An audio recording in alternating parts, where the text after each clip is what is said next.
මේක තමයි මගේ පළවෙනි අත්දැකීම චයිනීස් කොටු කෑලි දෙකකින් කන්න try කරා. ජීවිතේට කාලේ නැති ඉඳලා සෑහෙන වෙලාවක් ගියා ඔගෙන් try කරලා කන්න. සෑහෙන වෙලාවක් දඟලලා අන්තිමට මන් දාන ටෙක්නොලොජි ඔක්කොම දාලා මටම හරියන මෙතඩ මම හොයාගත්තා. මේ තමයි ඉතින් විජේරාමේ අලුතෙන් දාලා තියෙන K food එක. කේස් එක එහා පැත්තමයි තියෙන්නේ. මෙන්න මේ පැකට් එකේ චීස් කියලා ගාලා තිබ්බ ඉඳලා ඒක ගත්තා. මේ පැත්ත රතු පාටින් ඉඳලා ස්පයිසි කියලා හිතුවා.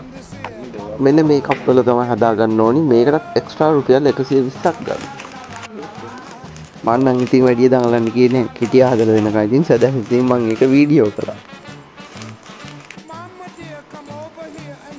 මෙන්න මේ මැෂින් එකෙන් තමයි මෙන්න මේවා හදාගන්නේ. ඕක ඉතින් බටන් දෙක තුනක් තිබ්බම ඔටෝ වතුර වැටලා රත් වෙලා හැදිලා එනවා.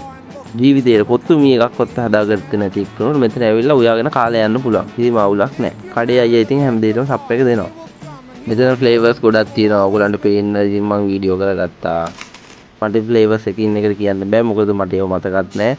ඔයගොල්ලෝ ඉතින් ගිහිල්ලා බලන්න.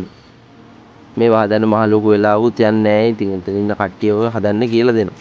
මෙතනින් චීස්, බිත්තර, සොසේජස් වගේ එක්ස්ට්‍රා දේවල් නූඩ්ල්ස් එකට ඇඩ් කරගන්න පුළුවන්. මෙන්න මෙහෙම චීස් කෑල්ලකුත් අපේ නූඩ්ල්ස් එකට අපි දාගත්තා. ඉතින් මේක කොහොම දාගෙන අපිට එක්කෙනෙක්ට රුපියල් 900ක් වගේ ගියා. ඉතින් යාළුවනේ මේක තමයි මේගොල්ලන්ගේ මෙනු එක. ඉතින් යන්න කලින් ඕගොල්ලොත් මේ මෙනු එක හොඳට බලලා යන්න. කට්ටියට බලන්න මේ වීඩියෝ එක ෂෙයා කරන්න.